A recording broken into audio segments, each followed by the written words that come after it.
নমস্কার, আমি শান্তনু বাগানবাড়িতে আপনাদের সকলকে স্বাগত। দেখুন দর্শক বন্ধুরা, এটা আমার ব্যানানা ম্যাঙ্গো গাছ। এই যে গাছটা আপনারা দেখছেন, এই গাছটাকে আজকে আমি স্পটে বা টবে রিপোর্টিং করব। তো এই গাছটা আমি টিনে লাগিয়ে দিয়েছিলাম। সেই সময় আমার কাছে টব ছিল না বলে এবং চারাটা ছিল যেহেতু, সেই কারণে টিনে লাগিয়ে দিয়েছিলাম আজ থেকে প্রায় 1 বছর আগে। তো দেখতে বুঝতেই পাচ্ছেন যে গোড়াটা দেখে যে খুব মোটা হয়েছে।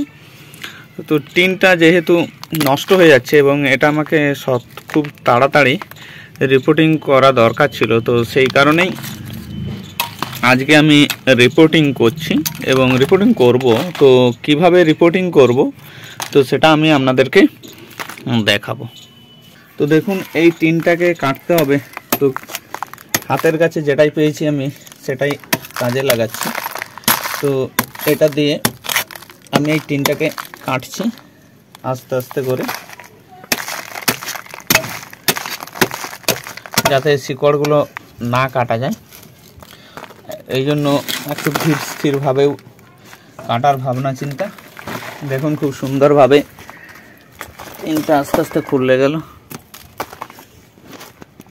শিকড়গুলো খুব সুন্দর সাইডে রয়েছে।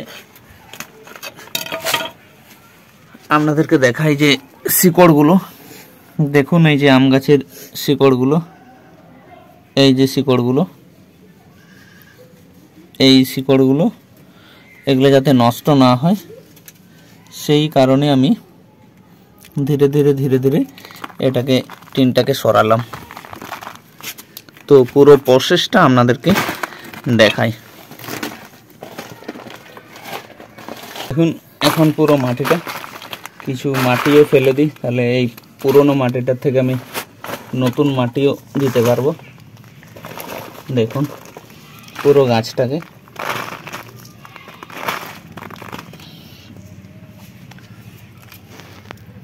ভালো করে দেখা। এই যে দেখতে পাচ্ছেন, আমি এদিকে দেখাতে বলবো, 12 ইঞ্চির এটা একটা টব। এই 12 ইঞ্চি টবেই আমি এই ব্যানানা ম্যাঙ্গোটাকে রিপোর্টিং করব। তো শুরুতেই নিচে কিছু মাটি দিয়ে দিই, অল্প করে মাটি দিয়ে দিলাম। দেখুন এই মাটিটা আমি নিয়ে এসেছি এবং নিয়ে এসে শুকিয়ে এর সাথে চুন মিশিয়েছি অল্প পরিমাণে 1 চামচ। এরপরে এটাকে আমি তুলে লাগাচ্ছি, আপনাদেরকে দেখাচ্ছি। ভালো দেখা, আমার জন্য দেখে। তো দেখুন, এরপরে আমি এই গাছটাকে আস্তে আস্তে করে সরাচ্ছি। নিচটা যেহেতু টিনের অংশটা আছে, এটাকে সরিয়ে দিই।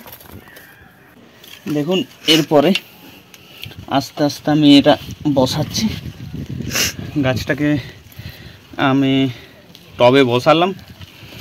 দেখুন টবে বসানোর পরে এই যে গাছটা, এই গাছটায় আমার যে আগে থেকে রেডি করা মাটিটা, সেই মাটিটা আমি দিয়ে দিলাম।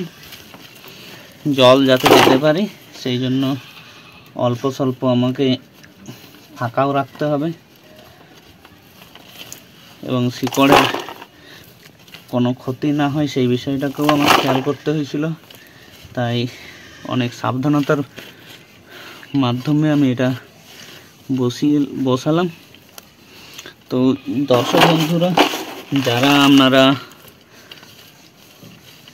স্পটে বা টবে যে গাছগুলো আছে সেই গাছগুলোকে নতুন করে বসাতে চান, যে ছোট স্পট বা টবের থেকে একটু বড়তে লাগাবো, তারা এইভাবে অবশ্যই লাগাতে পারেন। তো ধন্যবাদ সকলকে।